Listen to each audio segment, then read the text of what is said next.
Now we will go to a documentary about the Khilafat of Hazrat Mirza Tahir Ahmad, the fourth Khalifa of the Promised Messiah. The 18th of December, 1928 was a great day for the Jamaat. The first train was about to arrive from Amritsar, and in this manner, the movement would become more known in India. This town once belonged to Hazrat Mirza Ghulam Ahmad, alayhi salam, who claimed to be the promised Messiah and Mahdi. His son and the second successor of the movement was now leading his cause. This day also brought further good news for Hazrat Mirza Bashiruddin Mahmud Ahmad and his wife, Hazrat Maryam Siddiqa. It was the birth of their son, Sahibzada Hazrat Mirza Tahir Ahmad.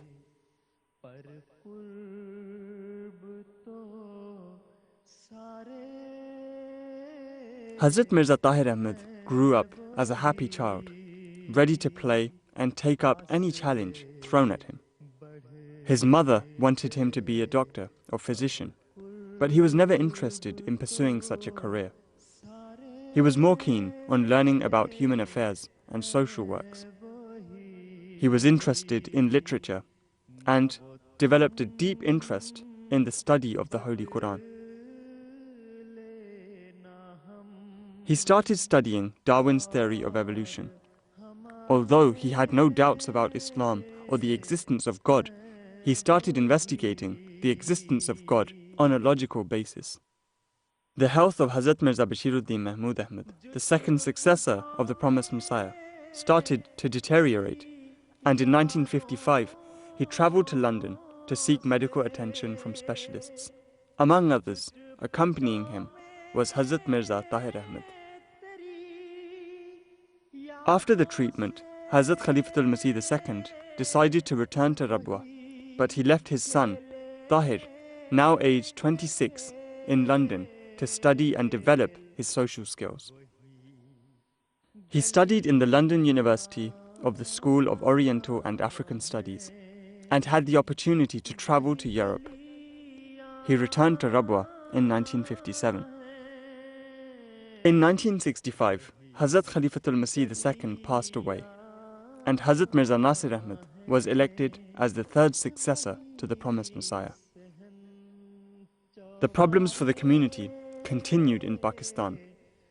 Hazrat Mirza Tahir Ahmad worked under the direct guidance of the third Khalifa to deal with the problems the community was facing. In 1974, a legislation was proposed in the National Assembly of Pakistan declaring that Ahmadis were not Muslims. Hazrat Khalifa III led a 5-man delegation to the National Assembly which discussed the proposed legislation.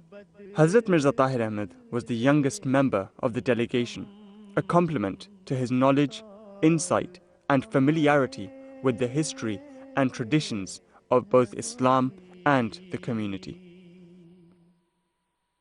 On the 8th of June 1982, his life took a dramatic turn when his elder brother, Hazrat Khalifa III, passed away. Nearly 100,000 members gathered at the headquarters in Rabwa. In accordance with the constitution of the community's electoral college, a meeting of the college was convened in the Mubarak Mosque in Rabwa to elect the new Khalifa. Under divine guidance, the electoral college elected Hazrat Mirza Tahir Ahmad as the new Khalifa. Overwhelmed with emotion, he first took the oath in front of thousands. Then he took the covenant of allegiance. मैं अल्लाह ताला को हाजिर नाजिर जानकर कहता हूँ कि मैं खिलाफत अहमदिया पर ईमान रखता हूँ और मैं खिलाफत अहमदिया को क़यामत तक जारी रखने के लिए पूरी कोशिश करूंगा और इस्लाम की तबलीग को दुनिया के किनारों तक पहुंचाने के लिए इंतहाई कोशिश करता रहूंगा। मैं आज ताहिर के हाथ पर बैठ करके सिलसिला अहमदिया में दाखिल होता हूँ। It was during the time of General Zia that persecution against the Ahmadiyya Muslim community peaked. Their shops were looted and set on fire, and mobs rioted outside their mosques. The discrimination practiced by the Bhutto government increased.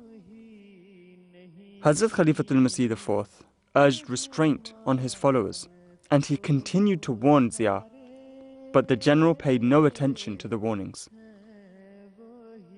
On the 26th of April, 1984, Ordinance 20 was introduced under martial law by General Zia-ul-Haq. The ordinance was designed to prohibit Ahmadis from practicing their faith. Hazur immediately called a meeting, and it was unanimously decided that Hazur should leave the country immediately. Consequently, Hazur left Pakistan and arrived in London Heathrow. Hazur then established London as the new headquarters of the community. Within 3 years, realizing that the Jamaat will expand in a much bigger scope, in 1987 he started the Waqf-e-Nau scheme and informed parents from all over the world that they should offer their children even before their birth and then train them accordingly so that they become fruitful servants for the Jamaat. Once the new setup in London was established, Hazur was able to lead the community freely. The 23rd of March, 1989 marked 100 years for the community. From the humble beginnings in Qadian to over 120 countries in the world, the past 100 years saw the Jamaat grow from strength to strength. On the 7th of January, 1994, MTA International was launched and daily transmission started. Hazrat Khalifatul Masih IV maintained a deep interest in the administration and the overall supervision of MTA. Under his guidance, the channel progressed rapidly, starting its 24-hour service across the globe on the 1st of April 1996. He personally initiated new programs and participated in countless programs, ranging from lectures, sermons, and question and answer sessions, to teaching the Holy Quran and homeopathy, catering for people of all ages and for a variety of languages. He ensured that MTA sought to provide an education and training medium unrivaled in history. His charismatic personality graced the screens of millions. The hurdles had now collapsed, and his message could now reach the community no matter where they were in the world. Hazrat Mirza Tahir Ahmad toured many countries. All these tours by Hazur strengthened and uplifted the spirituality and created awakening among the Ahmadi masses. Through his efforts, the community grew year after year. More and more people joined the fold of Ahmadiyyat, and many new missions were established around the world. The leadership of Hazrat Khalifatul Masih IV was characterized by vibrancy and dynamism that became the hallmark of his 21-year tenure of office.